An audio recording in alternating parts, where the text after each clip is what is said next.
اس کی تین کیفیات ہو سکتی ہیں. کیوں اللہ کی طرف سے یہ چیزیں آتی ہیں؟ سب سے پہلی شے ہے، اب وہ جو آیات میں نے سنائی تھی وہ سن لیجیے پہلے ترجمہ. سورہ تغابن میں فرمایا ما صاب من مصیبت الا باذن اللہ. دیکھو کوئی مصیبت تم پر نہیں آ سکتی، نہیں آتی مگر اللہ کے اذن سے. ومن یؤمن باللہ، اور جو شخص اللہ پر ایمان رکھتا ہو یہدی قلبہ، اللہ اس کے دل کو ہدایت دے دیتا ہے، اس کے دل کو سکون عطا کر دیتا ہے. وہ راضی برضائے رب ہو جاتا ہے، اس میں شکوہ نہیں رہتا، اس میں شکایت نہیں ہوتی، اس میں تلخی نہیں ہوتی. کیوں ہو گیا، کیسے ہو گیا، کیوں ہو گیا، نہیں ہونا چاہیے، نہیں دیتے. یہ سارا جو پیچ آدمی کھاتا رہتا ہے نا اندر ہی اندر، وہ جو پیچ کھا رہا ہے، یہ سب پیچ سے نجات نہیں گئی.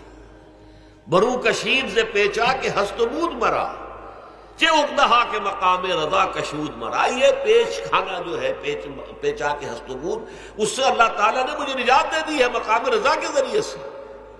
کتنے بڑے بڑے عقدے میرے حل ہو گئے اس مقام رضا سے. چے اقدہا کہ مقام رضا کشود میرا، میرے تو بہت سے عقدے اس سے حل ہو گئے. اس حوالے سے ایک موٹی بات تو یہ ہو گئی، لیکن اب اس کو تین حصوں میں تقسیم کیجیے.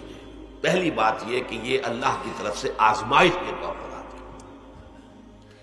آزمائش، میرا بندہ اس پر صبر کرتا ہے یا نہیں، یا میرے خلاف بکواس کرنے پر آمادہ ہو جاتا ہے. اللہ تو ایسا ہے، اللہ نے تو ہم پر کبھی کرم کیا ہی نہیں ہے، اللہ تو ظالم، معاذ اللہ معاذ اللہ معاذ اللہ. کہیں ایسا تو نہیں، میرا بندہ جو ہے تکلیف کو جھیلتا ہے میری وجہ سے، یہ سمجھ کے کہ اللہ کی طرف سے آئی. یہ سب جو ہے یہ بہت بڑی کامیابی ہے اگر انسان کو حاصل ہو جائے. اور اس صبر کے نتیجے میں دو اور باتیں پیدا ہوتی ہیں. یہ مضامین علیحدہ علیحدہ دروس کے اندر آتے رہے ہیں، لیکن آج ایک نئے عنوان کے تحت جمع ہو کر آ رہے ہیں. پہلی بات یہ ہوتی ہے کہ یہ امتحان کا نتیجہ کیا نکلتا ہے کہ آپ نے ایک امتحان پاس کیا تو آپ کے اگلے درجے میں ترقی ہو جاتی ہے. 5ویں کا امتحان پاس کر لیا نا تو 6ٹھی میں جائیں گے. اب 6ٹھی کا امتحان پاس کریں گے تو 7ویں میں جائیں گے. 7ویں کا پاس کریں گے تو 8ویں میں. درجہ بدرجہ انسان کی دینی، ایمانی اور روحانی ترقی کا ذریعہ یہ آزمائش میں. جتنا اس میں صبر ہوگا، جتنا اس میں تسلیم و رضا جو ہے آپ حاصل کرتے جائیں گے تو آپ کے درجے بلند ہوتے چلے جائیں گے. آپ کا امتحان کڑے سے کڑا آئے گا، بڑے سے بڑا آئے گا، مشکل سے مشکل تر آئے گا. ایک وقت میں MA کا امتحان بھی آپ کو دینا ہوگا.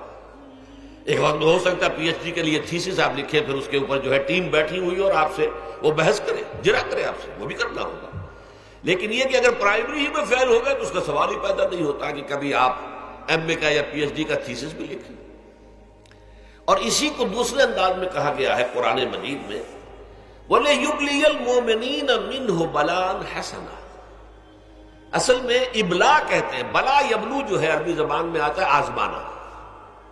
خلق الموت والحیات لیبلوکم ایکم احسن عملا. یہی معنی ابتلا کے میں، ابتلا یبتلی آزمانا. ابلا یبلی جو آتا ہے باب افعال سے، اس میں آتا ہے کسی کو کسی تکلیف میں ڈال کر اس کو نکھارنا، کہ اس کا جوہر نکھر جائے، اس کے اندر جو خیر ہے وہ اور چمک جائے، لوگوں کو بھی معلوم ہو جائے کہ یہ شخص اس مقام کا اہل ہے، اس کے اندر یہ صلاحیت ہے، اس میں یہ قوت موجود ہے. تو یہ گویا کہ اہل ایمان کی صلاحیتوں کو نکھارنے کے لیے اور ان کے درجات کی ترقی کے لیے بھی اللہ تعالیٰ دنیا کے اندر یہ مصیبتیں اور امتحانات جو ہیں آزمائش کے حوالے سے افراد پر بھی اجتماعی طور پر بھی لاتا ہے. اور ایک اس کا اور بھی ہے، اہل ایمان پر اس طرح کی ابتلا و آزمائش کی ایک نوعیت اور بھی ہے، اور وہ یہ ہے کہ جو بھی آپ سے غیر ارادی طور پر یا یہ کہ آپ نے کوئی گناہ ارادی طور پر بھی کر لیا، اللہ تعالیٰ اس کی سزا اسی دنیا میں دے کر آخرت کی سزا سے محفوظ کر دیتا. گویا کہ اس سے بڑا خیر کیا ہوگا؟ یہاں کی سزا کیا ہے؟ جھیل لی آپ نے، بخار آ گیا، ٹانگ ٹوٹ گئی، چلیے 3 مہینے آپ بستر پر پڑے رہے نا، اور کیا ہوا؟ کچھ نہیں. لیکن یہ کہ آخرت کی سزا ملتی ہے بہت عظیم ہوتی ہے. لہذا کفارہ بناتا ہے اللہ تعالیٰ گناہ، ان جو بھی گناہ ہو گئے ہیں، غلطیاں ہو گئی ہیں، ان کا کفارہ اللہ تعالیٰ بندہ مومن کے لیے، حضور کی ایک حدیث ہے، اس کا متن مجھے اس وقت یاد نہیں ہے، کہ مومن کا معاملہ عجیب ہے، اسے کوئی تکلیف پہنچتی ہے صبر کرتا ہے، وہ اس کے گناہوں کا کفارہ بن جاتا ہے، اور اگر کوئی خوبی ملتی ہے اس پر اللہ تعالیٰ کا شکر ادا کرتا ہے، اس کے درجات بلند ہو جاتے ہیں۔ تو یہ معاملہ جو ہے اللہ تعالیٰ کی طرف سے بندہ مومن کے حق میں خیر، کہ در حقیقت اس کے ان گناہوں کی پاداش کہ جو اس نے یہاں کر لیے ہیں یہی دنیا میں دے کر دھو دیا جائے، پاک کر دیا جائے۔ جیسے آپ کو معلوم ہے دھوبی جو ہے کپڑے کو بھٹی میں چڑھاتا ہے، گرم پانی میں ڈالتا ہے کہ ڈالتا ہے تاکہ اس کا میل نکلے، اس کے آگے پٹختا بھی ہے ذرا اس کو تاکہ وہ میل اچھی طرح چھٹ جائے اس سے۔ اسی طرح اگر دنیا میں ہمارے میل چھٹ جائیں، دنیا میں اگر ہمارے گناہ دھل جائیں تو یہ بڑے نفع کا سودا ہے، بڑے نفع کا سودا ہے، بڑے نفع کا سودا ہے۔ اس اعتبار سے آپ غور کیجئے کہ اگر یہ حقائق ہمارے سامنے رہے تو کیا کوئی تکلیف دنیا کی ہمیں بھاری محسوس ہوگی؟